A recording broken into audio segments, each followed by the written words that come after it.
You warned them, but they tried you anyway. Hello, beautiful people. It's your girl, Danae. Welcome back to the Guided Life Skis. How y'all doing?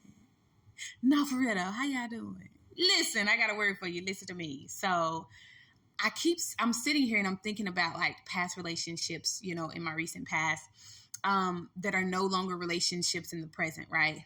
And I still very much so have empathy and compassion for these people, right? However, the one thing that I keep remembering is how I warned them.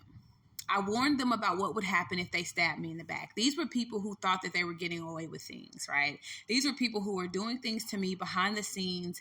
And for a few years or months or however long they were doing these things, I didn't know anything about it. I sensed or felt like something was going on, but I didn't have any concrete proof or evidence of whatever was going on, right? But right now, what is happening is these people are seeing what happens when they do you wrong, right? It's giving the 2-year-old kid who decided to touch the stove when you told them not to touch it because they was going to burn their hand because the stove was hot, and they thought that they were sneaking behind your back doing something by touching the stove when you weren't looking, and they only ended up hurting themselves. It's very much so giving that energy. Somebody is realizing how playing behind your back was only going to be hurtful to them. Like, it's not something that was going to ultimately hurt you. I feel like somebody went behind your back, did some playful, childish, immature stuff, thinking that they were getting away with it, right? But one thing for certain, 2 things for sure, baby. What's done in the dark comes to light.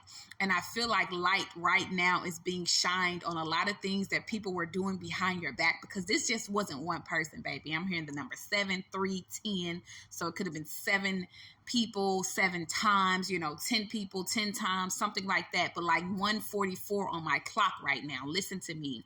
You were a person who had friends, or people who you thought were your friends, who were only your frenemies the entire time.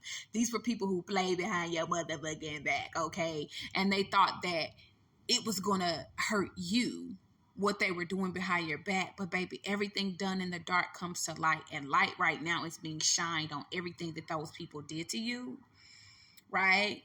The scars from them touching the stove is being revealed. Like, you can't hide the scars, baby. If you touch that stove and you burn your hand, you can't hide the scars that's gonna come from it, boo. Come here. Listen, you warned them. That was another part of the message. You warned them. It wasn't that they didn't know better, right? If as a parent or a guardian, you were around a child and they touch a stove, but they didn't know no better, you didn't warn them, you didn't give them a heads up, I would feel a little bad because they hurt themselves because I didn't give them that warning. I didn't give them that heads up, right? But you warned them, baby. You have no reason to feel bad. You have no reason to feel terrible because you warned them. They chose, as an adult, as a full-grown, mature individual, or supposedly, they chose to do what they still chose to do, right? And it's very much so giving. What's done in the dark comes to the light sooner or later. Hey, listen, they thought they got away with it, and it's now being revealed. Everything is coming to the light. Whether you want to know the truth or not, you're being revealed. It's being revealed. Whether they want the truth to come to light or not, it's being revealed. It's being revealed. But you warned them. You warned them. So, yeah, that's the message, beautiful people. This is